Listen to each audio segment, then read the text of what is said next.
Welcome, housing market analysts, to an exciting exploration in our machine learning series. I'm thrilled to be here with you, and today we're diving into a regression task using a classic dataset and a powerful explainability tool. I'm running this in Google Colab, breaking it down into clear code blocks so you can follow along as we predict housing prices in Boston. Let's get started by setting up our environment and gathering our tools for this real estate journey. I begin by installing the interpret library in Colab with pip3 install interpret. This library will help us with explainable AI, giving us insights into our model's decisions. Next, I import the essentials: NumPy for numerical operations, pandas for data manipulation, and matplotlib's pyplot for potential visualizations. From Sklearn, I bring in train test split to split our data, random forest regressor for our model, and our two-score and mean squared error to evaluate performance. From interpret, I import ShapKernel from the black box module, our tool for local explanations, along with the show function to display results. I set a random seed with np.random.seed42 for reproducibility. With our toolkit ready, let's load the data. I load the Boston housing dataset from its original source, a URL hosted by Carnegie Mellon University. I use pd_read_CSV with specific parameters. sep equals \s plus to handle whitespace. Skip rows equals 22 to bypass metadata, and header equals none since the data lacks column names. The dataset is interleaved, so I parse it.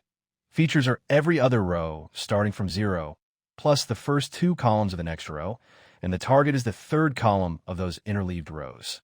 I use np.stack to combine the feature data into a 506 by 13 array and extract the target into a 506 by 1 array. I create a data frame with meaningful feature names: CRIM, crime rate, and proportion of residential land, INDUS, industrial proportion, CHAZ, Charles River dummy, NOx, nitric oxides, RM, rooms per dwelling, age, proportion of old units, DIS, distance to employment centers, RAD, accessibility to highways, tax, property tax rate, TRATIO, pupil-teacher ratio, B, proportion of black residents, LSTAT, lower status population, and price, median house value in thousands of dollars. I print d_df.head. The first row shows CRIM 0.00632, ZIN 18.0, RM 6.575, LSTAT 4.98, price 24.0. The next row has CRIM 0.02731, RM 6.421, LSTAT 9.14, price 21.6. This dataset, collected in the 1970s, contains 506 records of Boston neighborhoods, perfect for predicting housing prices. Let's prepare it for modeling. I split the dataset into features, and target X is all columns except price, including CRIM, ZIN, INDUS, and so on. These 13 features will help us predict house prices. Why is the price column our target in thousands of dollars? I use train test split to allocate 20% for testing and 80% for training, with random state 42 giving us 404 training samples and 102 test samples. The data is clean, no missing values, and all features are numeric, so we're ready to train our model. I initialize a random forest regressor from Sklearn with n_estimators equals 100 and random state 42.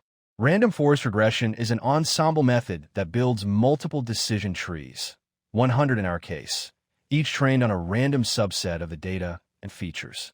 It averages their predictions to reduce overfitting and improve accuracy, making it robust for regression tasks like predicting house prices, where relationships between features and target can be complex and nonlinear. I call fit on xtrain and ytrain to train the model, letting it learn how features like RM and LSTAT influence prices. Once trained, I make predictions on xtest with predict, storing them in ypred, and evaluate with r² and mean squared error. The results are strong. R² score is 0.8923 to 89.23% of the variance explained. Mean squared error 7.9015. Root that about 2.81 units off, or $2,810, which is good for prices ranging from 5.0 to 50.0. This model is capturing housing trends well. Now, I use ShapKernel from Interpret's black box module to explain our model's predictions. ShapKernel is an explainability tool based on SHAP, Shapley Additive Explanations, which approximates feature contributions for any model. In our case, a black box random forest. It works by sampling the feature space around a prediction, using a kernel-based approach to estimate how each feature impacts the output, offering local explanations that show why a specific prediction was made. I initialize ShapKernel with our trained rf_model, xtrain as the background data, and the feature names from x.columns. I generate a local explanation for the first test sample with shap.explainLocal on xtest.ilog0 and ytest.ilog0, named SHAP local explanation. I extract the explanation data with local explanation.data0 and print the details. Predicted 22.839, true label 23.6, very close, only $761 off. Feature contributions, Shoal stat at 1.258, the strongest positive push, increasing the predicted price. Crim at 0.327 and Tratio at 0.320 also push the price up, while RM at -1.666 pulls it down significantly. Age at -0.189 and DIS at -0.097 also reduce the prediction. On screen, you're seeing the local explanation plot, a bar chart for this prediction. The stat bar stretches far right in orange at 1.258, driving the price up, likely a low stat value, indicating a wealthier area. Crim and Tratio, also in orange, add 0.327 and 0.320. RM, in blue, just left at -1.666, lowering the prediction, perhaps fewer rooms than expected. Smaller bars like age in blue at -0.189 show other adjustments, with a final prediction of 22.839 marked at the top, a clear breakdown of how features shape this house price. Let's reflect on these outputs. They're a blueprint for Boston's housing market.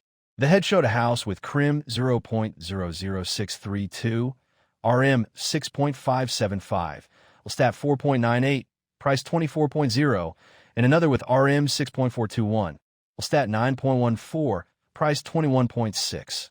Lower stat correlates with higher prices.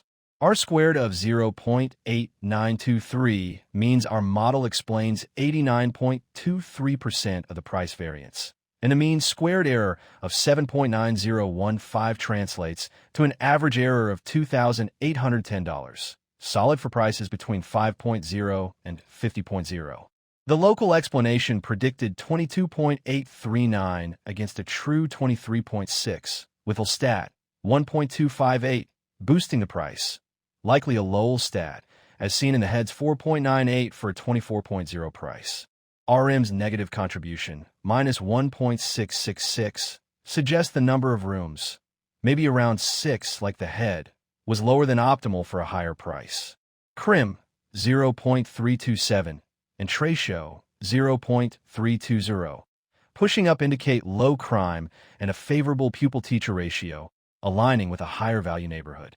ShapKernel's local explanation gives us that XAI flavor, showing exactly how each feature contributes to this prediction, making our random forest decision transparent.